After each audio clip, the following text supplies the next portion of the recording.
Hello, welcome everybody to the Connect Science series. Before we start, I just want to point you to the website down here on the screen if you want to see what's coming up. And also, we are going to be taking questions in the Q&A feature of Zoom, not in the chat. So if you have any questions, please put them there and I'll ask them later towards the end of the talk.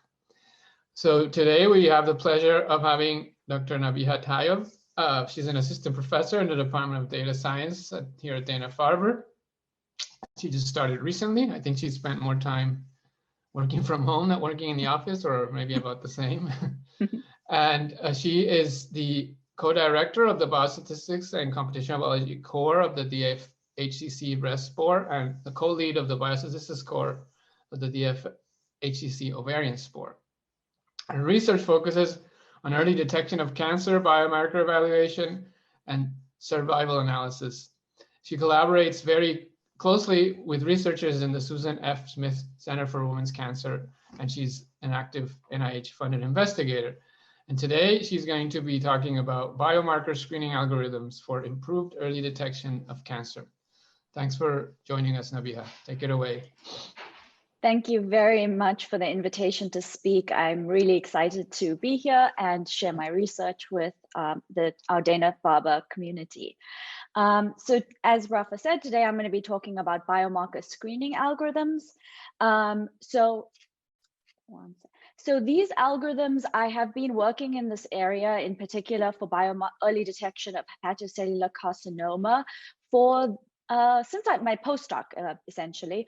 I did my postdoc at MD Anderson with Dr. Ziding Feng and Dr. Kim-On Do, and I started getting to this area of early detection.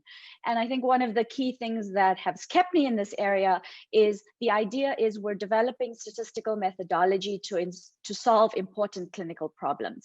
And in this case, how can we improve the early detection of hepatocellular carcinoma using the longitudinal trajectory of biomarkers? The other thing I want to mention is that although this research and this talk today is going to focus on early detection of hepatocellular carcinoma, the principles and the kind of ideas behind these algorithms are actually pretty generalizable to many different settings. So you could be thinking about monitoring for recurrence. You could be thinking about essentially many situations where you're monitoring and you're looking for changes. So you can keep that in mind and see whether it might apply to any of your research settings, and I'd be happy to collaborate in many other areas.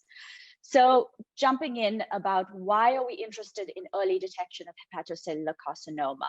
So it is one of the leading causes of cancer mortality. I think the third leading cause of cancer-related mortality. And so one of the reasons why it has such poor mortality is because for about 60% of the patients are diagnosed in the US are diagnosed with later stage symptomatic hepatocellular carcinoma, or HCC. And for those patients, their survival is pretty poor. Their prognosis, their 5-year survival is less than 10%. However, if you are able to diagnose patients at an early or even very early stage HCC, then they have multiple potentially curative options available to them, and your 5-year survival, depending on where you are, is between 47 to 84%. So the idea is that if you can do early detection, introduce a stage shift that actually has a effect on your prognosis, then you can reduce overall mortality in the population. And so early detection of HCC is currently being done. It is recommended by the American Association for the Study of Liver Disease. And so the current guidelines do recommend it. And in this case, one of the things about early detection across many settings is the idea is you have a risk population, a high risk population, where you are following them up in order to identify asymptomatic early stage HCC or any other cancers. And so what you, in the case of HCC, our risk population is a clinical marker. It's having cirrhosis of the liver, mostly in the US. And so, but there's two types of biomarkers that are of interest in this setting. So the risk biomarkers, in this case, we have a clinical risk biomarker, which is cirrhosis of the liver, but there is active development to identify other types of biomarkers in order to not just target all cirrhosis patients, because there's varying risk in that population itself, but to be even more potentially targeted to identifying even higher risk cirrhosis patients. So that is one area of active research for biomarkers for HCC. The other area, which I'm going to focus on, and where I have collaborations and working on in terms of this research, is early detection biomarkers. And so the thing about what we're looking for in an early detection biomarker is that it has low baseline, stable baseline values in the absence of cancer. But then once they start developing asymptomatic early stage cancer, you start seeing this elevation in the biomarker. And so in that case, what we're trying to do is we're trying to gain information out of the trajectory of this biomarker. So we don't want to just look at it at a single time point. We want to look at the trajectory. And so this is the kind of setting that we're talking about when I talk about early detection biomarkers. So just to kind of give you background on the types of studies we have in this biomarker, in early detection biomarker settings. So the Early Detection Research Network has published a series of papers that kind of guide the statistical perspectives on how you design and analyze these studies. So phase 1 studies in the context of early detection biomarkers are the preclinical exploratory studies. You are trying to identify promising directions. They can be done in many kinds of types of specimens. So you sometimes have tissue biomarkers. You sometimes have discovery being done straight in blood, more accessible specimens such as blood and other types. Often there are convenience cohorts. So you're not necessarily prospectively recruiting patients in a very standardized manner. And I think so that's one of the things to be careful about, that if you are doing a preclinical exploratory study, you may be restricted to a convenience specimen, but then a convenience cohort, but then you also want to introduce some of the rigor that will enable you to identify more promising biomarkers and to not go into the wrong direction when it comes to biomarkers. So I'll talk about the kind of rigor and reproducibility that we want to introduce into biomarker development more broadly. So these, it's usually cross-sectional studies. So phase 2 though is where we take, where phase 1 you often have like a research assay. Phase 2 you need some level of a clinical assay, and so in that case now you're trying, you have a more clearly defined cohort. Often you can actually have access to prospectively collected samples, so they're collected in a standardized manner, and you have a clinical assay. And I think one of the things that kind of comes up is this kind of balance between a rigorous closer to a clinical grade assay that takes a lot of development versus do you even know whether your biomarker is working. Phase 3 is where we move away from these cross-sectional studies and we start looking at cohort studies. So in a phase 3 study, you have a cohort of patients who are at high risk of a disease, who are the target population for your surveillance. You enroll them in the study, you follow them at the recommended intervals depending on your setting.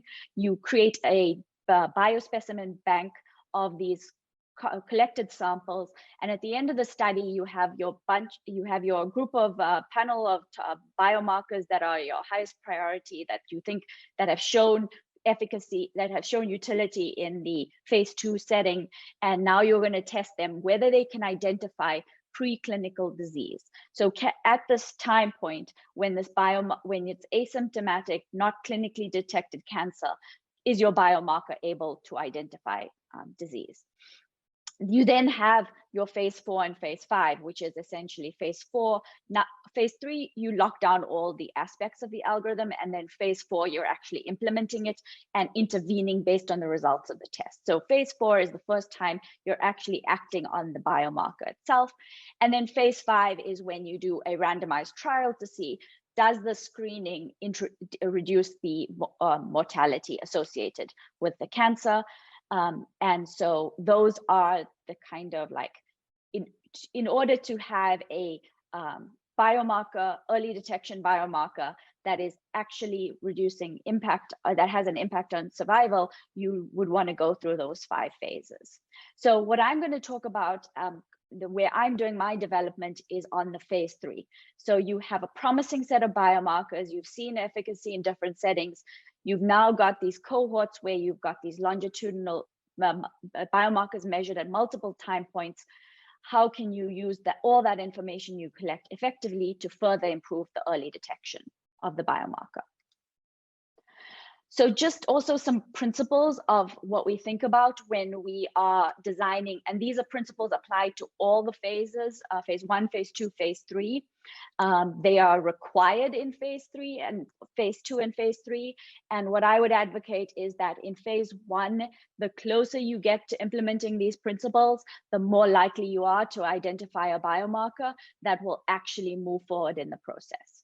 And so some of the pro principles were also proposed by the EDRN and as guidelines for how you actually, the standards for study design for biomarkers. So prospective specimen collection, PROBE stands for prospective specimen collection, retrospective blinded evaluation. And so one of the key things that we always think about in biomarker studies is, what is our intended clinical application? How do we intend to use these biomarkers in whatever the clinical setting is? So once you need to have a very clearly defined clinical application for how you're using those biomarkers, because that means that then influences how you're collecting those biomarkers and whether they are collected at the correct time points, using the correct mechanisms, etc. And so that becomes really important to be well defined at the outset. And I would say even in phase 1, you should have that well defined. The better that is defined in phase 1, the more likely you are to succeed. Your outcome of interest, like what is the biomarker supposed to detect? Like, what are you looking for the biomarker to do? Should also be clearly defined. As much as possible, you want to use a standard SOP for the specimen collection, processing, storage, and retrieval. I don't know how many studies I've been involved in where this has become like a crucial stumbling block in being able to identify whether the biomarker has clinical utility. They really do affect the performance of these biomarkers. Blinding and randomization, I think, so those are required in phase 2 and phase 3. So these blinding means that the person running the assay has no idea whether it's a case, whether the patient the specimen came from a patient with cancer or without. And randomization basically allows you to avoid batch effects and those kind of things. So those are really important, and yeah, like I said, introducing them in phase 1. Is key. And then lastly, the question of kind of getting back to the intended clinical application, but how do you think this biomarker will be used? So are there existing biomarkers? Is there existing clinical information that is currently used? You need to start thinking about how this biomarker will be incorporated into the current clinical paradigm in order to make sure that you're analyzing the performance of the biomarker correctly. So you know whether it is actually going to be clinically useful or not. You need to understand what is the current practice. So going back to HCC surveillance and what we're trying to do here. So these are images of what is happening and how with patients who eventually develop hepatocellular carcinoma. So patients who have chronic hepatitis and cirrhosis, and then eventually cirrhosis, have multiple etiologies for why they are developing this liver disease. So alcoholic liver disease, hepatitis C viral infection, hepatitis B viral infection, non-alcoholic steatohepatitis are the most prevalent in the US. And so those are like the key kinds of etiologies for leading to chronic hepatitis and then cirrhosis of the liver. And the guidelines recommend in patients with cirrhosis that they should undergo surveillance every 6 months. So the current guidelines, which is the standard of care, is ultrasonography, so imaging every 6 months. They have a blood-based biomarker, serum alpha-fetoprotein, that is common, but it's not part of the guidelines. There haven't been randomized randomized trials showing that AFP has improvement over, the addition of AFP to ultrasonography shows statistically significant improvement. However, there has been meta-analyses and showing that improvement, and it's actually quite common. So we kind of think of it as standard of care. The other aspect of the HCC surveillance is that a positive test, if you have a positive screen, so if something's suspicious on your ultrasound or you have elevated alpha-fetoprotein, then the next step is actually a CT or an MRI. And with HCC, they often, the use of biopsy to diagnose HCC is actually quite limited. Most patients are diagnosed via imaging, contrast imaging. So that is the use of a non-invasive follow-up test does affect how we think about what are the thresholds we're going to set for a biomarker, and also the risk population affects those thresholds. So in the case of HCC surveillance, we have a pretty high risk population, patients with cirrhosis. If you have like hepatitis C viral infections, then you're probably looking at, like, I think last I saw the estimates about 6% annual incidence of HCC, lower in the non-alcoholic cirrhosis setting. So they're like, but on average about 2% annual incidence in patients with cirrhosis. So you've got a relatively high risk population already, so you can tolerate more false positives potentially, because the consequence of a false positive is a non-invasive test as well. I think in other cancer settings where you might have to do biopsies, the kind of balance between false positive tests and sensitivity might be different. So that's important to note. So when we started developing these biomarkers, the question is, okay, what is our intended clinical use of these algorithms? So we're trying to develop algorithms that can increase the likelihood of early detection. How do we think it's going to be used? So what I'm going to talk about today is the idea that we're going to use it. So we've got current practice is ultrasonography plus minus AFP. We're going to think about, can we, instead of doing AFP at a single time point, we're going to replace it with ultrasonography plus minus our algorithm. And this algorithm, I'll talk about more, but it's essentially a lot more information. The alternative, which is something that has come up with discussions in my collaborators, is the idea that can we instead develop a biomarker algorithm that completely replaces ultrasonography and AFP? So that's something we're still thinking about, and I'm not advocating for at this point. I don't think we've developed algorithms that have gotten to that point, but I hope on the horizon we will. And the idea behind that is ultrasound imaging is a more time-intensive screening, and so you want to be able to think about, given the one of the challenges with HCC surveillance is not necessarily the imaging itself, although the imaging does have issues because they're hard to perform in obese patients, they're operator dependent. So they do have, imaging does have its own issues that results in poor sensitivity in actual clinical practice. But the other idea is that one of the things they found in studies is, like, patients cite the reason why they haven't been doing their surveillance is because there's travel time, there's costs associated with it. So having a blood test that if you're low risk, we just ask you to do a blood test every 6 months, but then later on, we might think about even increasing it to having a then increasing you surveillance. If we think you're higher risk, moving to a higher risk category, then we move you to imaging and a biomarker. So those are some of the things, just kind of a preview of where we think this might be going. But at the moment, what we're thinking about is algorithm and ultrasonography used in combination. So to start out with, one of my first projects was kind of saying, okay, we've got this alpha theta protein that's currently being used. It's mostly compared to a fixed threshold. You've got varying sensitivity across these different studies. There have been previous approaches that were regression-based approaches. So for example, using the standard deviation of AFP, the rate of increase. So those were essentially taking what was being discussed with clinicians, that they were not necessarily looking at the absolute level of AFP, but they were looking at these trajectories. So this was already known, but it wasn't actually operationalized, nor was it how they were actually the biomarkers were being evaluated in practice.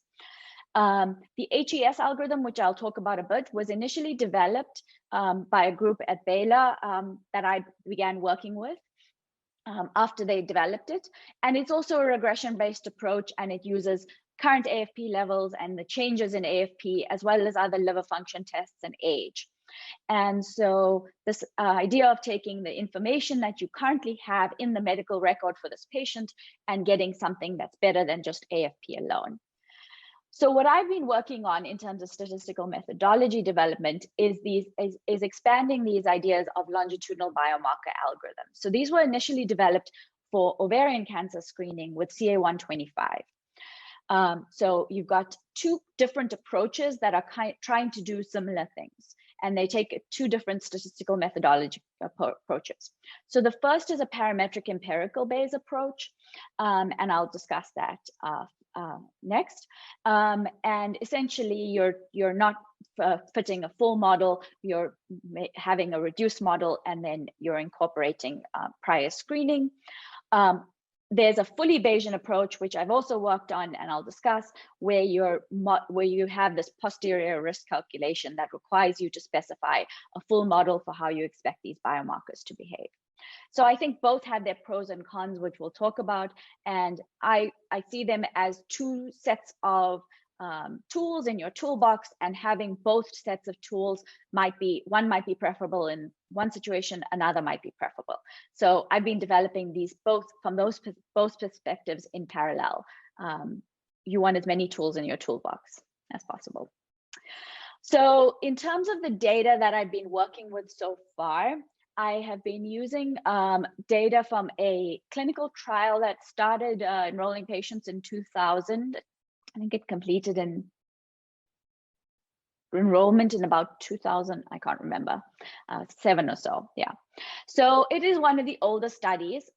It has, as you can see here, it was a multi-center study with mostly, academic hospitals, so a very specific population. But the thing about it that makes it so useful, and versions like this, it's been so useful for this biomarker development and developing these algorithms, is that you have a population of patients who are under regular surveillance. There was a specimen bank created from there, where they've been able to study not only the existing AFP, but they've been able to do study other biomarkers as well. So in terms of the population, the one thing that's a bit of a challenge and what limits our generalizability, but we have other cohorts where we're going to be able to address this, is these patients have chronic hepatitis C. So we don't have the full spectrum of the type of cirrhosis patients we have in our population. We only have chronic hepatitis C patients, but you'll see that we are able to have other cohorts where we can validate and update the algorithms based with a more general setting. So these patients have blood test, AFP and other labs every 3 months. They've got ultrasounds scheduled at regular time periods, and so they are under intense follow-up. And this creates a very useful repository of biomarkers to study. So we are going to, sorry about that. So today I'm going to focus, I looked at, there's the patients either had advanced fibrosis at baseline biopsy or they had cirrhosis. 427 had cirrhosis. Among those, we had 48 confirmed HCC cases. We looked at these two cohorts separately. You do actually see these algorithms work in both cohorts, but I'm just going to focus on the cirrhosis because that is our target screening population. And in the study, all the patients were diagnosed with histology or imaging, and the diagnoses were adjudicated. So the PEB algorithm. So the simplest case of the PEB algorithm is if you have a single biomarker, and what you're trying to understand is, have you seen a deviation in the biomarker trajectory for that particular patient? So you want to say, okay, if I know what the biomarker should look like in the patients when they don't have HCC, I have a model for that. And then I'm going to say, okay, at any screening point, does this patient, do I think that their current biomarker level is higher than I would expect, given I know what their variability is, I know what the population variability is. Is this a deviation? Is this unexpected? Is this an unexpected result? And that's essentially what this PEB algorithm is doing. The reason why we like this approach in some sense is this as one possible approach is because we are not actually trying to model how the biomarker is changing. We'll get to that. Here we are only using the control patients, and we're trying to say, how did the biomarker behave in patients who don't have HCC? And that's actually the cohort where we usually, the population, subpopulation where we have the most data. So we can probably do a better job of this model itself. So what we have is three parameters that we need. We need the population mean, we need between subject variability, and we need within subject variability. And your algorithm will be most powerful if you have low within subject variability and high between subject variability. That's where you're going to gain. Quickly remind us what the x-axis is there. Oh, yes. So the x-axis is the biomarker values itself. So you can kind of think of these are two patients. No, the x-axis. Oh, sorry, the x-axis is time. So these are two patients. Yeah, thanks. So these are two patients. So this is patient one. They've been followed up. This is the end of follow-up time. So this is their, like, this is just a toy drawing, but it's like, I'll show you some real data just now. So this is, these are the kind of variability we see. So at every time point, this is their AFP values. So you can see their individual means are this red line, and they have this variability about their individual means. In patient two, you can see this person has slightly more variability, and they have a higher kind of baseline. But even though they're higher than their AFP baseline stable levels are higher, they're not, there's no trend towards increasing. They just kind of vary randomly about their average value. So essentially what we're doing is once we have some screening history for this patient, and actually we only need a few data points for any particular patient, what we can do is instead of using a standard fixed threshold that we apply to everybody, we can actually define a tailored threshold that is specific to that patient. So it's saying, given I know what's happened to you in your last two screening or three screening time points, this is what I think, this is what your threshold is for calling a biomarker that your current screening is a deviation from your expected. And so the actual, the rule itself is defined by this weighted average. So what we have is your PEB estimate is your mean, it's that red line in the, let me go back. So this red line is your PEB estimate. So it is the estimated mean AFP level for that particular patient. And it's a weighted average of the population mean and the sample mean. So that patient's history to date. And then once you have that PEB estimate and you have an estimate of the variance of that, you can say that I will call this a positive screen if your current screening value, yn+1, exceeds this, your own mean plus some standard deviation. So are you outside the range that we think you're is within, like where you still are do not have cancer? And you can contrast this with a fixed threshold rule where everybody has the same threshold, this like constant C2.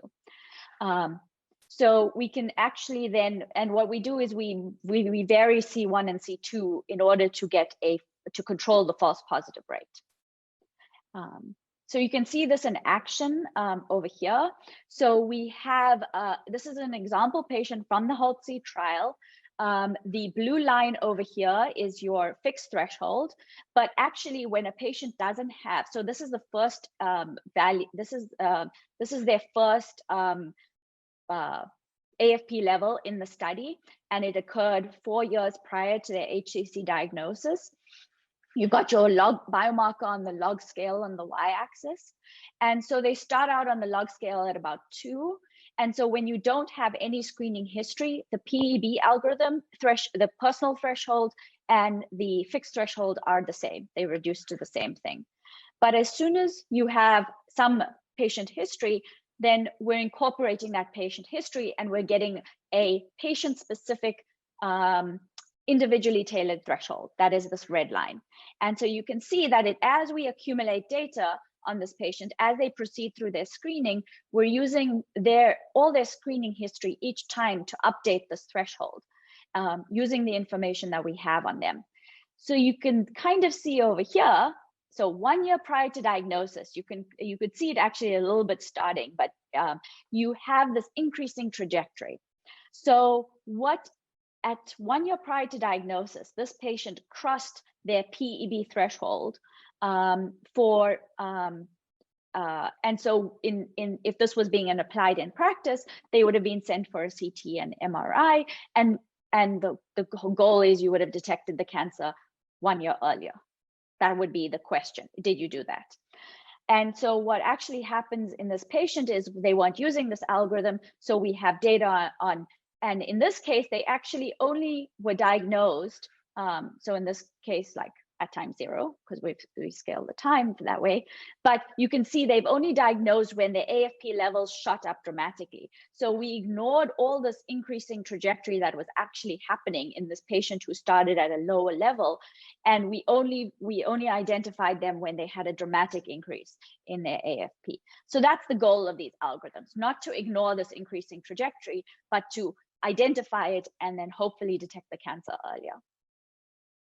And so when we apply this in practice in patients with cirrhosis at baseline, over here I have a receiver operating characteristic curves.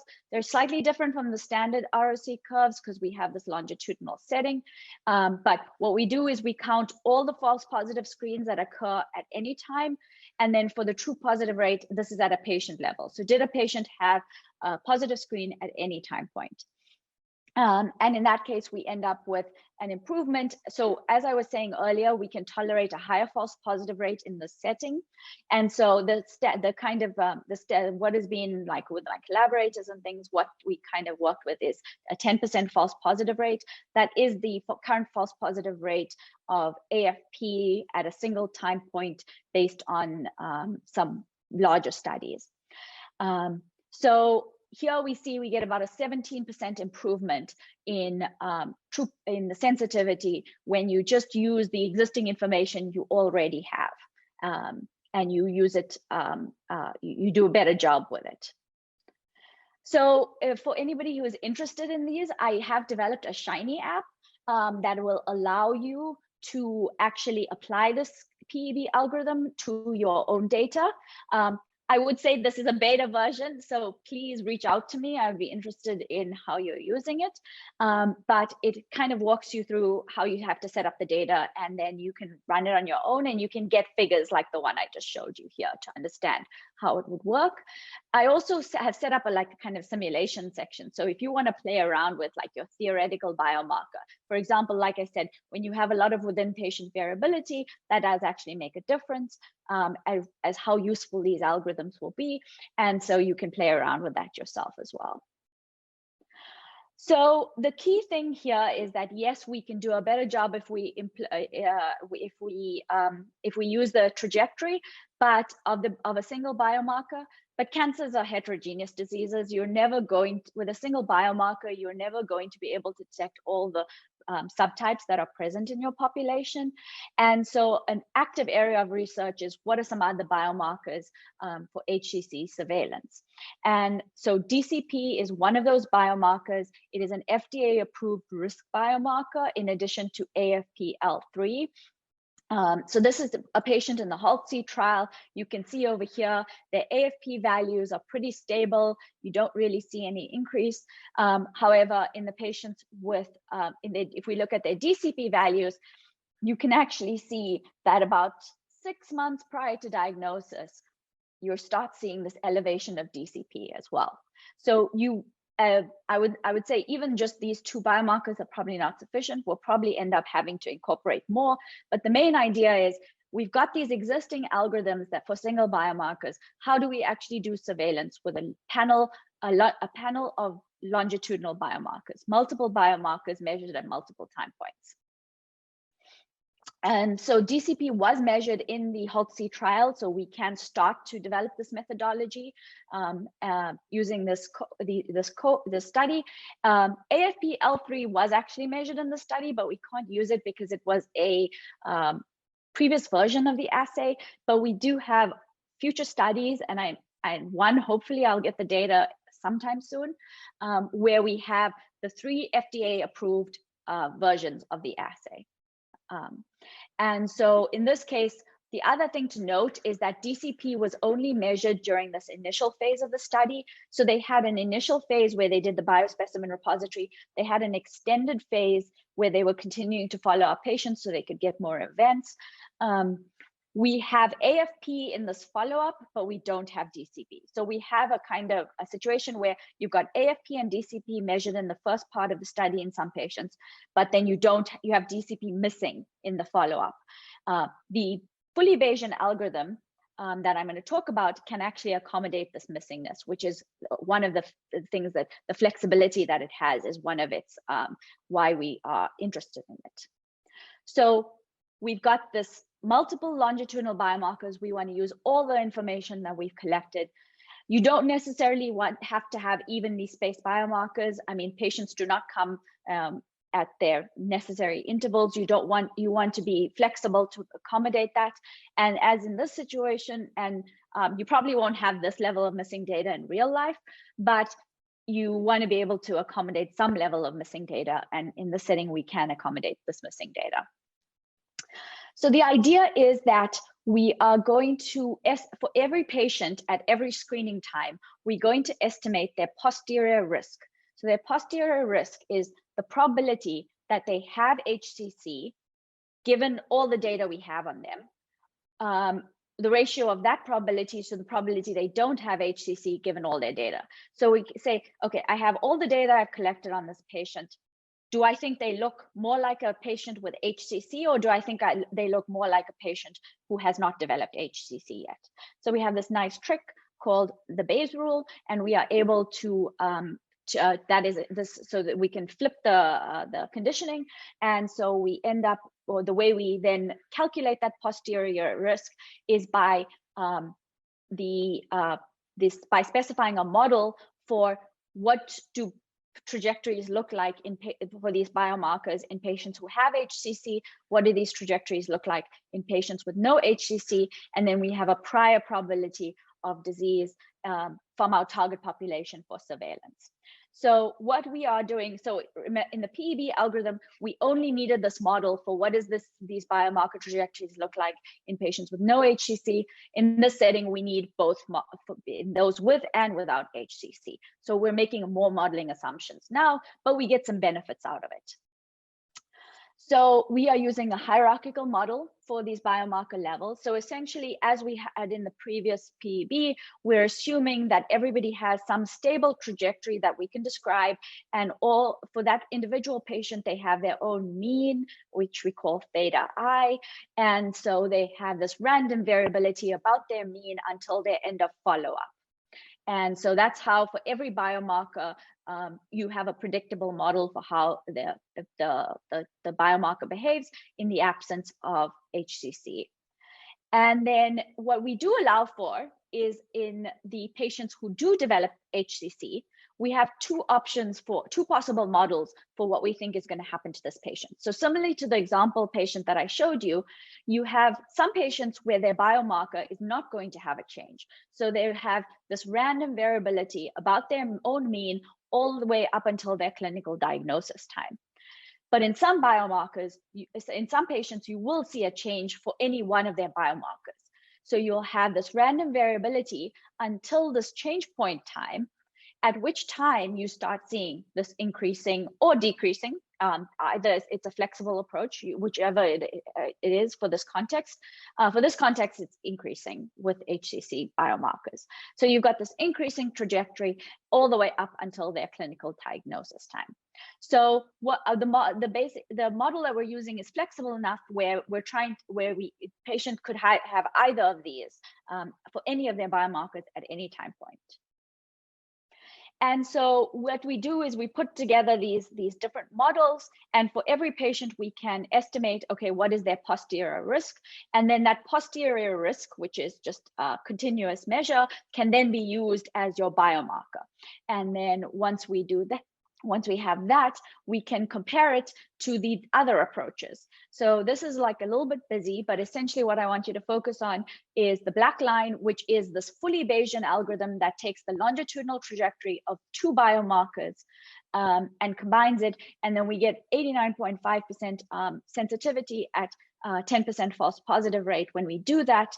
And it's improvement over for the red lines, these are AFPs with each of the univariate algorithms. So we're doing better than the previous algorithm that we talked about. And we're also doing better than DCP alone. So that was these were pretty promising results about how these biomarkers can be used.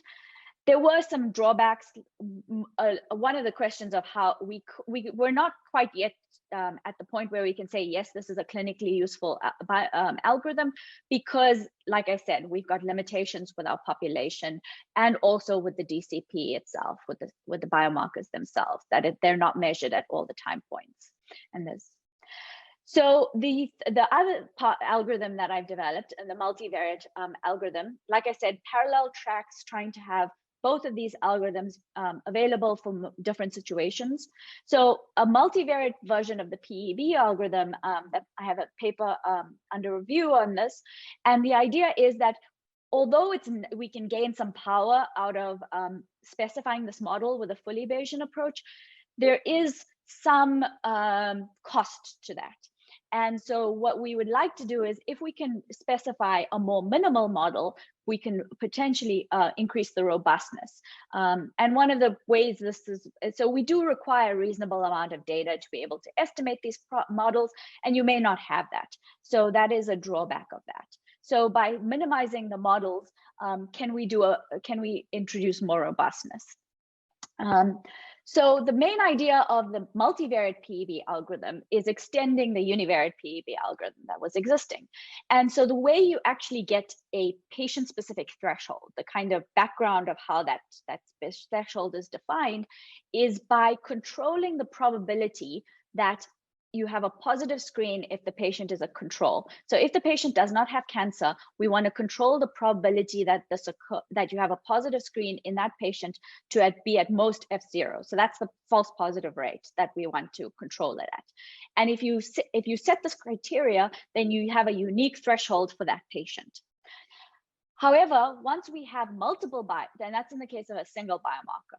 However, once we have multiple biomarkers, then even if we have that same criteria, if we want to make sure that the probability of a positive screen, if the patient does not have cancer, is at most F0, most pre-specified false positive rate, then you actually end up still with multiple possible thresholds for all this panel, this combination of biomarkers. And so we do have to specify some kind of criteria, and what we've chosen to do is maximize the probability of a positive screen if the patient is a case. And so this makes sense, right? We're trying to maximize sensitivity. So from all those thresholds that meet our criteria for false positive rates, we're going to select the one that gives us the highest probability of a positive screen if the patient is a case. And this translates into a constrained nonlinear optimization problem, and we have existing tools to do that. So I'm not going. The other aspect of it that we have to come up with is decide how we're going to combine these biomarkers together. So in the fully Bayesian approach, we have a model and we link them through these priors in our model. In this kind of reduced, more minimal model setting, we're using logic rules. And so the idea is, like in the two-dimensional setting, if you had two biomarkers, an OR rule is if either, in this case, if either biomarker is greater than its threshold, then you have a positive screen. And you can also have an AND rule where both biomarkers have to be above their personal thresholds in order to have the positive screen. So when you have a biomarker panel, multiple biomarkers, you can actually end up with pretty flexible rules that use a combination of these OR and AND rules with these multiple biomarkers. So this is what I have implemented. The other aspect that I want to talk about from these results is what we found when we were developing the fully Bayesian approach is we saw that really high sensitivity, which was great, but these positive screenings were actually happening a bit too early. So we know in the case of HCC, it's a relatively fast growing cancer. So a positive screen within 1 to 2 years prior to their diagnosis, that is a positive screen that may likely lead to a early detection. A positive screen that is more than 2 years prior to their clinical diagnosis is actually more likely a false positive. So this patient, and it's actually more, you can think of it as a false positive in terms of early detection. You can also think about it as a risk algorithm. So this is what I was talking about, the idea of identifying patients who are at higher risk in a kind of to create a tailored early detection. It seemed like for the current version of our Bayesian algorithm seems to have more promise in the risk setting as opposed to the early detection setting, based on our limited study at the moment. But we're going to evaluate that further. But so then when I was looking at the PEB algorithm and comparing my multivariate PEB algorithm to this fully Bayesian approach, one of the things that is important to me is, does the PEB algorithm fix this? And actually you can see here, so within 1 year prior to diagnosis, you see pretty much equivalent performance, true positive rates at the 10% false positive rate threshold. But then when we're looking at more than 2 years prior to their diagnosis, in the fully Bayesian, you have 75% of the patients who had a positive screen more than 2 years prior, but you only have a reduced 39% with the PEB algorithm. So in the 1 year prior, the early detection period, we're not suffering by reducing the model, but we're gaining by not having these early positive screens. So these algorithms are both useful, and I'm continuing to develop them because I think we have pretty good data that this is clinically useful, but they're continuing to be updated and developed. So lastly, I just want to kind of talk about a third algorithm that's existing and that I worked on. I started also during my postdoc. The group at Baylor had already began working on this, and then I joined them after they had already started, and I kind of was bringing in my ideas about this. And so what we have here is an existing algorithm that was developed in an HCV cirrhosis population that has now been further developed in a multi-etiology cirrhosis population at the VA. So the advantage of these VA cohorts is you've got a national system. These are cohorts that are created by extracting data from the electronic health record systems in the VA. And so you've got multi-etiologies of cirrhosis, extremely large cohorts. The limitations is it does decrease the generalizability, but what we have in as funded by previous R01 is that you can actually, we have a community-based cohort from the Kaiser Permanente Northern California system where we validated this algorithm. And so there we also have this kind of electronic health records-based cohort with multiple etiologies. And so we have a combination of AFP, age, change in AFP, some liver function biomarkers, as well as your etiology in the current version of this algorithm. So you can see over here in terms of the results, I'm once again looking at time periods. So within 6 months prior to diagnosis, within 12 months prior to diagnosis, 24 months and ever. And what I'm reporting here is the patient level sensitivity at the 10% screening level false positive rate. The AFP alone is in black. Gray is the HES algorithm as it was originally defined in the original paper, and then an updated version of the algorithm that we published recently. So you see that what we're getting with the update, adding etiology is the update, and including interactions between etiology and the biomarkers. In this cohort, we're not really getting much gain from that etiology itself at this point. One of the reasons why we want to do it is because cured HCV, but I don't have time to get into that. But essentially what we did find is you're getting small gains in over AFP alone. And what we are arguing at the moment is that, yes, okay, fine, we're not getting a huge gain, but you are using the data that you existing have. And so we have a web tool. So this is taking data that is available to to a clinician at the time they're screening. It's a little bit extra time to enter this information, and you get a little bit more benefit about it.